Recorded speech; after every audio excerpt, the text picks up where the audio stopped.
You mentioned something about 2019, and after we did the Shark Tank episode, I got 2 or 3 lengthy emails saying that Oyo has taken all my money, they have not returned our money, we're not able to cope up. And when I actually went back to study the story, I realized that the media has also covered it to a large extent. So, and then I also had a conversation with Nitin, and he gave me an elaborate story of what exactly happened and the position you were put in. So, could you throw some light on that? Because it has not, because I think every business owner who's going through something, if they understand the larger context and the position of the company, they'll be able to understand their position in the context better. Because when there is no information, the only thing that they know is, oh, maybe we've been looted, right? So, what happened in 2019? What happened after 2019 during the COVID, and how did you overcome that challenge? Yeah, no, look, I think it's an important part of our experience, because often when they see a business which is, Oyo is now 10 years old, they think that the last 10 years have all been of glory, growth and success, right?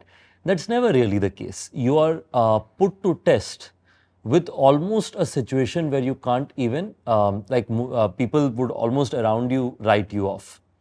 So until 2018, we were predominantly an India-oriented business. In 2019, we started scaling globally, but also within India very substantially.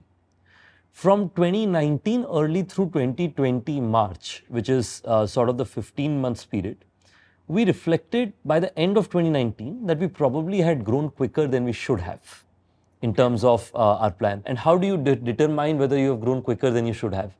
Is that you're not able to sort of keep up with supporting where your owners are seeking help for, your customers are seeking help for, and things like those.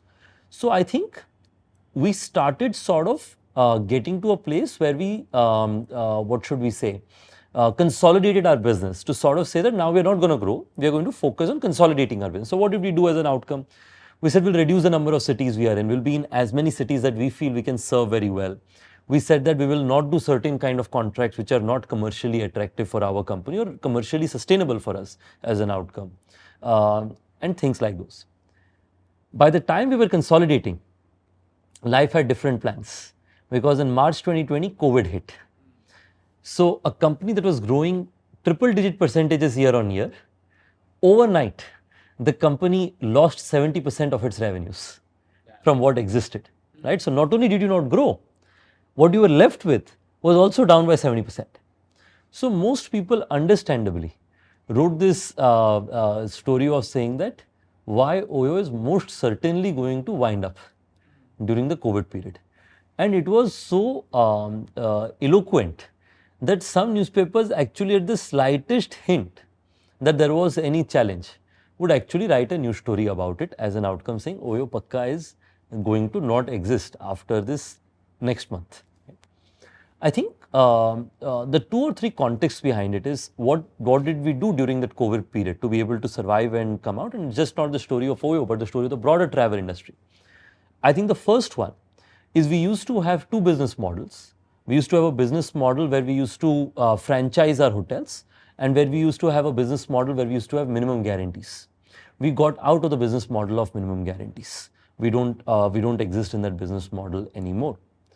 And the reason why we feel it made sense for us is we felt if the hotel is owned by someone and managed by the same person, it is just right that both incentives are the most aligned. When higher revenue both make more and lower revenue both make less.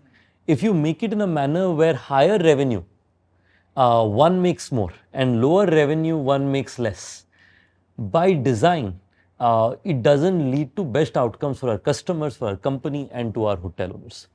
So this is the one change we made, and naturally that led to some of our hotel owners not feeling very good about this impact of having their hotel contract be changed.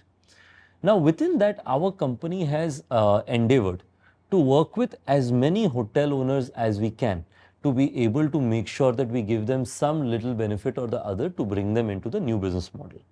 And by and large, we have succeeded.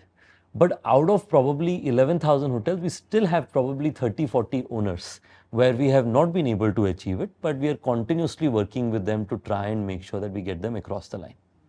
Second big change we had to do is focus on fewer markets. We had grown globally, right? Like to Europe, China, Southeast Asia, US, Latin America.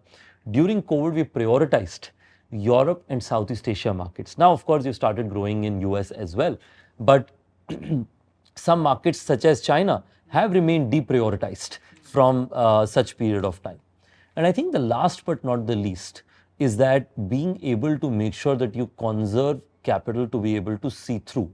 Because COVID wave 1 finished, we thought that the world was recovering, and as life would have it, COVID wave 2 came, which was far more intense, far more hurtful to travel companies. By the time wave 2 ended, New Year's got celebrated, wave 3 came, which was not as bad as wave 2, but it was still there. So I think to get through 3 sustained waves, I think being able to make sure we raised more capital was also critical. So that's why we raised also substantial amount of capital during COVID to see through.